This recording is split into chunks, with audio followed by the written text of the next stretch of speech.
Bonjour, ravi de vous retrouver. C'est le moment de l'instant matin et nous allons passer bien entendu une demi-heure ensemble. Et aujourd'hui, nous allons parler d'architecture et d'urbanisme puisqu'aujourd'hui nous avons le plaisir de recevoir Zineb Amran. Bonjour. Bonjour Bienvenue à vous. dans l'instant matin. Merci de m'avoir invitée. En tout cas, on est ravis de vous recevoir. Donc, vous êtes architecte urbaniste, c'est Oui. ça. Moi, la première question que je voudrais vous poser, c'est un petit peu comment avez-vous choisi cette voie? Qu'est-ce qui vous a mené vers l'architecture et surtout vers l'urbanisme? Alors, c'est une histoire qui remonte très loin dans mon enfance. Ma tante était architecte et elle travaillait à la Citadelle en haut de la Casbah. Très bel endroit. Sur le projet de réhabilitation de la Citadelle.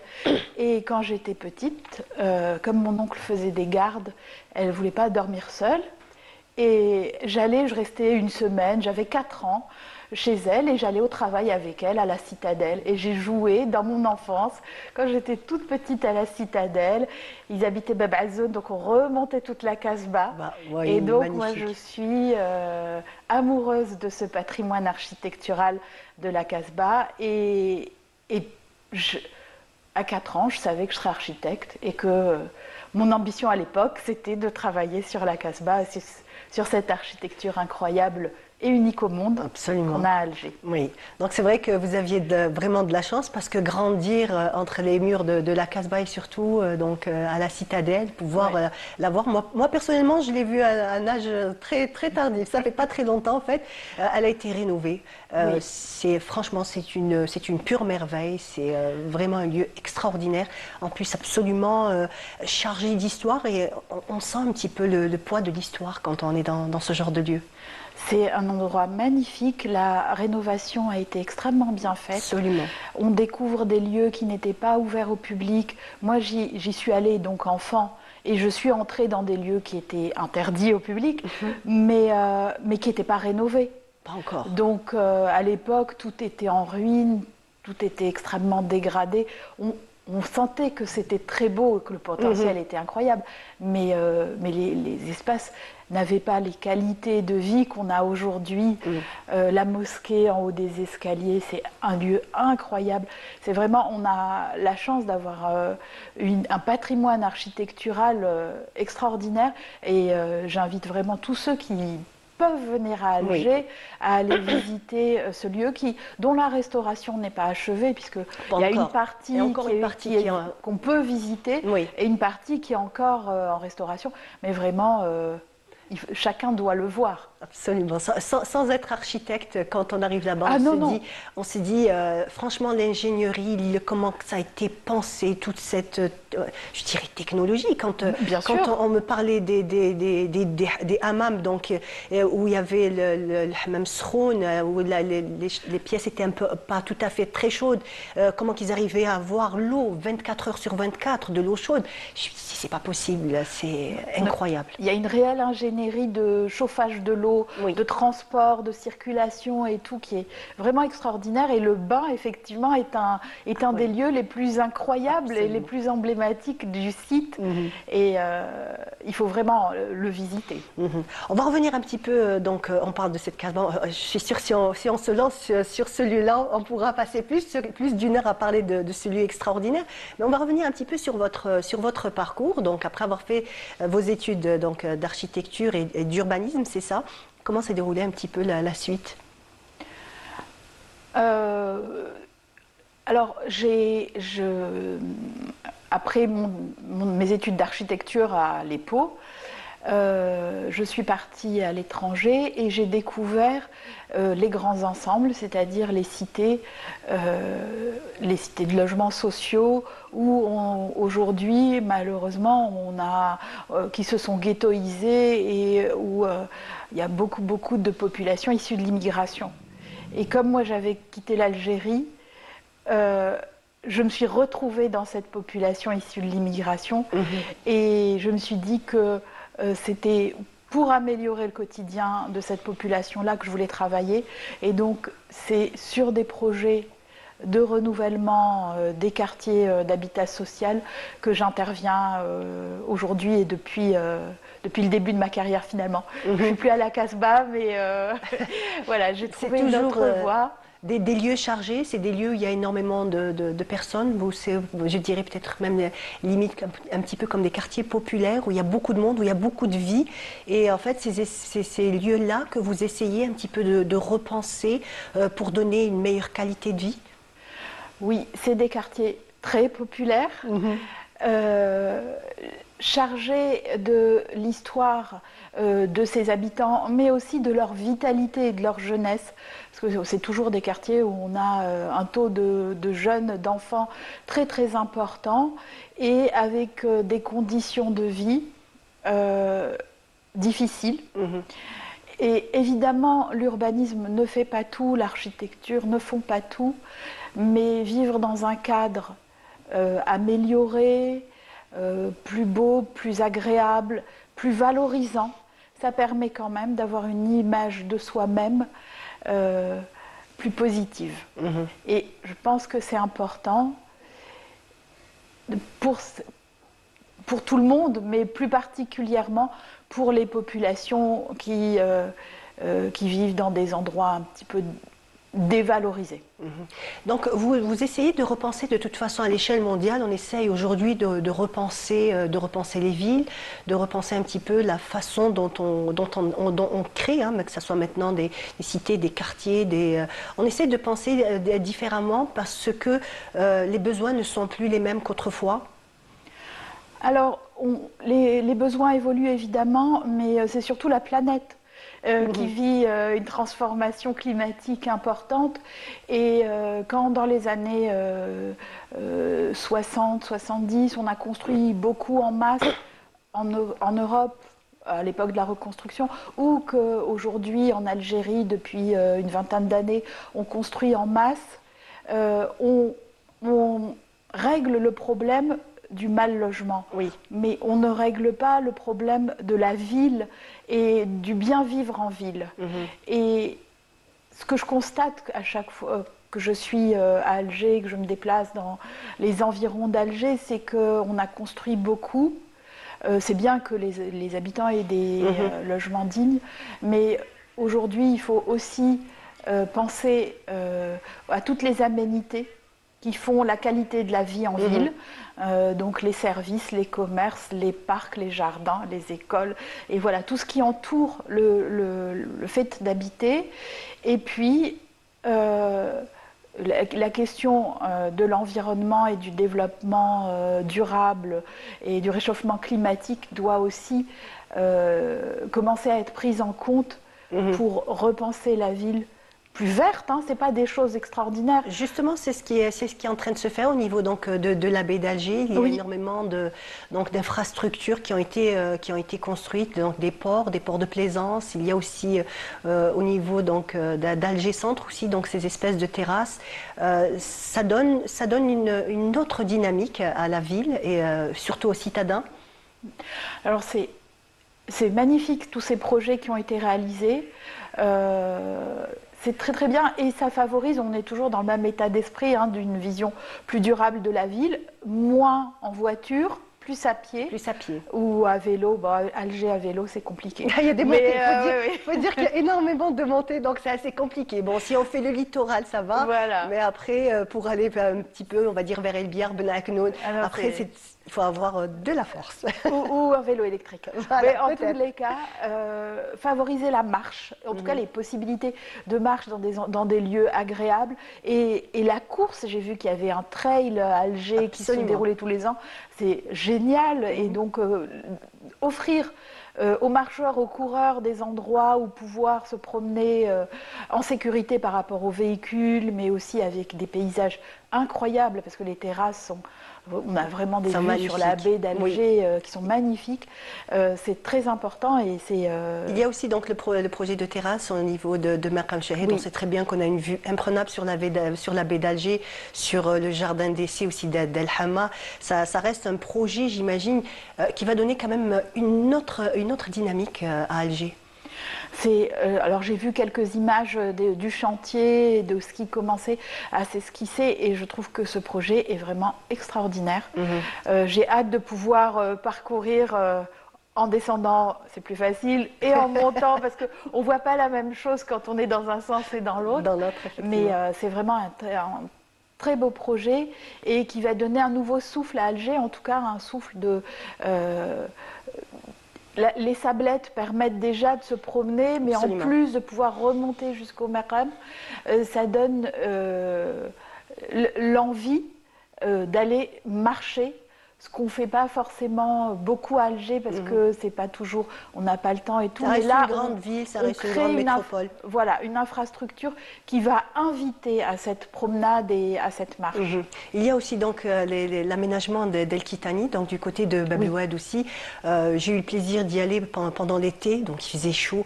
Il y avait un monde, il y avait énormément de monde et ce qui était magnifique, c'est qu'en fait, la façon dont ça a été aménagé, en fait, il y en avait pour tous les goûts. Donc il y avait pour les petits, donc les familles avec les tout petits où ils avaient des aires de jeu ou des sentiers comme ça déjà préparés.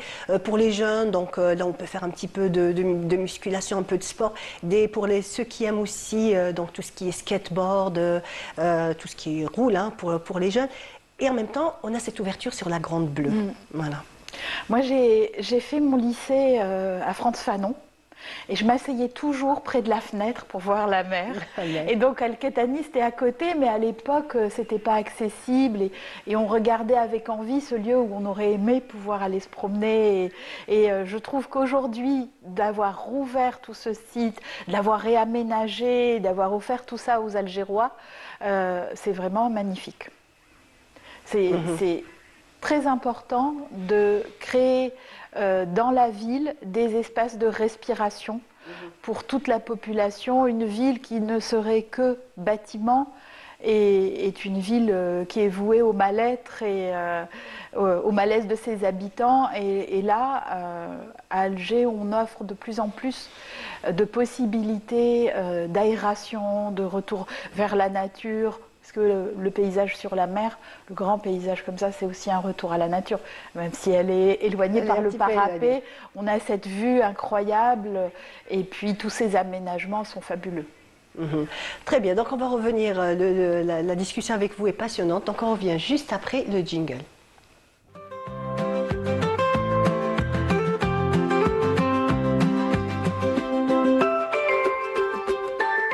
De retour sur notre plateau, où nous sommes toujours dans l'instant matin, donc on parle d'urbanisme, d'architecture et surtout l'impact qu'a une ville bien pensée, donc une urbanisation réfléchie, donne on va dire une ville beaucoup plus agréable à vivre, aussi des citadins, on va dire des personnes beaucoup mieux dans leur peau, n'est-ce pas ? Absolument. L'impact de l'urbain sur le psychisme des habitants est avéré et certain. Évidemment, ça ne fait pas tout, mais de pouvoir sortir, marcher, prendre l'air, se détendre, faire du sport, avoir des jeux pour les enfants, permet de relâcher les tensions et de vivre plus sainement. Si on devait tous vivre enfermés, et on l'a vécu malgré nous pendant l'épidémie du Covid, on devient fou. Absolument. Voilà, entre quatre murs. Même si on a une maison magnifique, même ça, en fait, ça ne réglera pas le problème parce qu'on a besoin de sortir. On a besoin de voir un petit peu l'horizon, aussi on va dire de se fréquenter, de sortir ensemble aussi. D'avoir des interactions sociales. Absolument, voilà. L'enfermement nous réduit à la cellule familiale, si on en a une, c'est quand même mieux, mais on est dans un entre-soi qui est clos. Alors que de pouvoir aller à l'extérieur, avoir des activités de plein air, c'est pareil pour les salles, par exemple, faire du sport dans une salle de sport ou avoir une activité de plein air n'a pas le même bénéfice sur la santé. Quand on respire un air confiné, eh ben, l'effort est moins important que quand on est en plein air et qu'on a un effort physique de plein air. Mais même c'est prouvé scientifiquement pour les poumons, pour la respiration, ça a un impact. Donc, bien entendu que tous ces espaces de rencontres et de partage de l'espace public sont extrêmement importants et ils sont actuellement largement développés en Algérie et surtout, mais pas que à Alger, mais beaucoup à Alger. Et l'effort doit être poursuivi pour permettre à chaque ville d'Algérie de disposer aussi de lieux de promenade, de rencontres et d'activités physiques. Aujourd'hui, les médecins disent tous qu'une heure de marche par jour, c'est la santé, ça augmente notre espérance de vie de 20%, enfin voilà, c'est extrêmement important. Avant on disait qu'il faut faire des sports physiques et violents, alors qu'aujourd'hui on sait que la marche est le meilleur des sports et que marcher en ville peut permettre de rester en bonne santé. Absolument. Donc, on va revenir un petit peu donc, sur la Casbah. Vous l'avez visité dernièrement? Alors oui, évidemment, j'y vais régulièrement. Toutes les maisons effondrées, c'est un crève-cœur pour moi parce que c'est... Ouais, justement, donc il y a un réaménagement. Il y a donc plusieurs maisons qui ont été on va dire, rénovées. Il y a aussi une certaine vie qui commence à revenir. Donc il y a énormément d'artisans, énormément donc de restaurants. C'est devenu, on va dire, presque un lieu de rendez-vous. Donc quand on a envie de manger traditionnel, on pense directement à aller manger à la Casbah. N'est-ce pas? Absolument. Aujourd'hui, pouvoir déjeuner ou dîner dans Oustdar, d'une maison traditionnelle qui a été bien restaurée de la Casbah, je trouve que c'est le site le plus incroyable pour un repas. Et puis, ne serait-ce que de pouvoir rentrer dans les maisons, parce qu'il y en a de plus en plus. Qui ouvrent leurs portes. Il y a des guides officiels qui permettent de visiter, de rentrer dans des maisons et tout. C'est vraiment magnifique de donner accès à chacun à ce patrimoine extraordinaire et insuffisamment connu et valorisé. Les gens, je suis sûre qu'il y a plein d'Algérois qui ne savent pas qu'on a des trésors pareils dans notre ville. Et notre patrimoine architectural est unique. L'arc algérois, le dessin de cet arc algérois n'existe qu'à Alger. Absolument. Il est absolument unique. Et le culinaire, la place de l'art culinaire.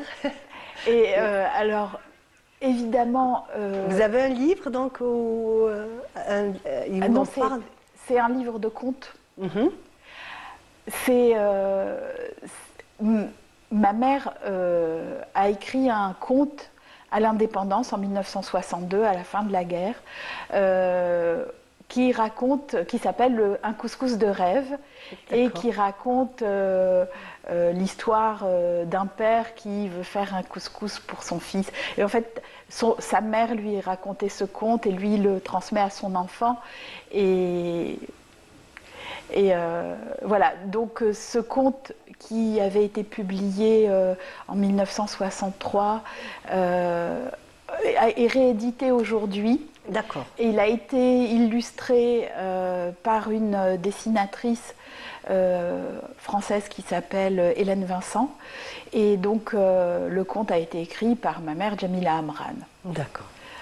Oui, donc une très très belle histoire que vous essayez aujourd'hui donc d'initier la nouvelle génération à ce conte. L'idée de l'édition de ce conte, c'est d'aider les parents et les enfants à discuter ensemble des questions de résilience, de passage d'une époque.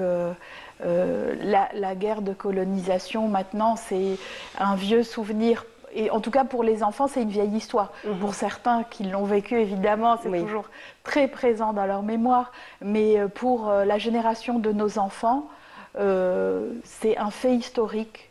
Et là, c'est de remettre de la transmission. Cette histoire, voilà, dans un conte, de la raconter de manière avec des mots qui ne sont pas violents, mais qui disent ce qui s'est passé et la difficulté de cette époque.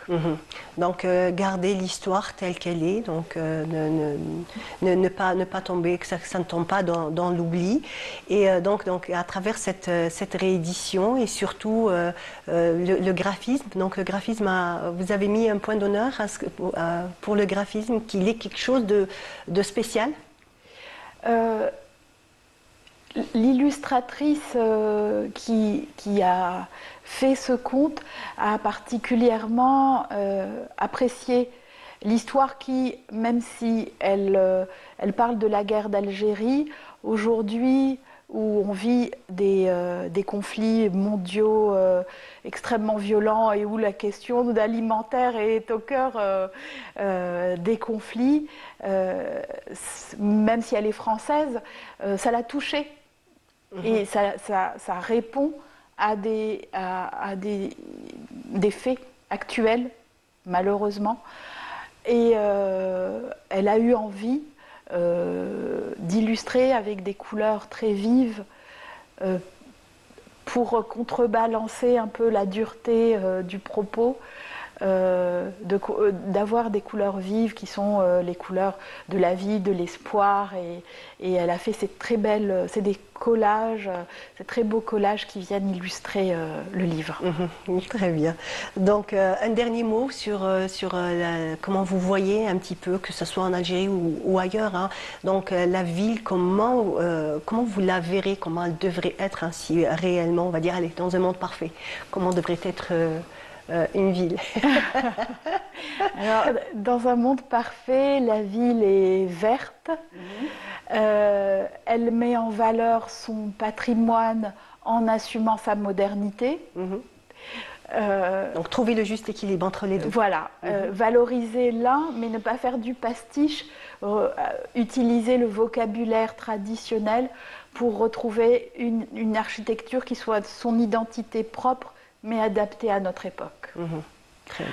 Voilà, avec plein de promenades, avec plein de belles vues sur le grand paysage. On a la chance en Algérie d'avoir des paysages incroyables, Absolument. Donc il faut les mettre en valeur. Et c'est ce qui est en train d'être fait, mais voilà. On a encore du travail, donc plein d'autres projets pour embellir Alger, pour embellir toute l'Algérie, toutes les grandes villes, et même aussi donc les petites villes aussi sont concernées par cette volonté déjà, comme vous dites, de verdir les villes, puisque le 25 octobre ça a été une grande campagne où on a planté plus d'1 million d'arbres. On sait dire que cette conscience a été prise, cette volonté est là.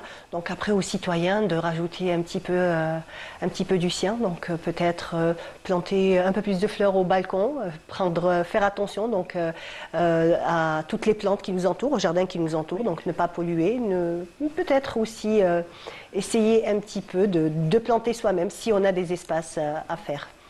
Il y a des expériences qui ont été menées dans des pays, et y compris aussi dans certaines villes en Algérie, où c'est les citoyens qui se sont appropriés tous les petits espaces à l'abandon et qui les ont plantés. Dans le quartier de mon père à Béjaïa, il y a des jeunes qui ont tout nettoyé, qui ont tout planté, et aujourd'hui c'est magnifique, et je sais qu'on le fait ailleurs. Oui, on le fait, puisque moi dans mon quartier on a planté un citronnier qui donne des citrons pendant toute l'année, donc ça va, voilà. On en profite, même si on prend un citron chacun, ça fait quand même plaisir, on va dire c'est un plus que tout le monde peut faire, n'est-ce pas? Et dont on a tous besoin.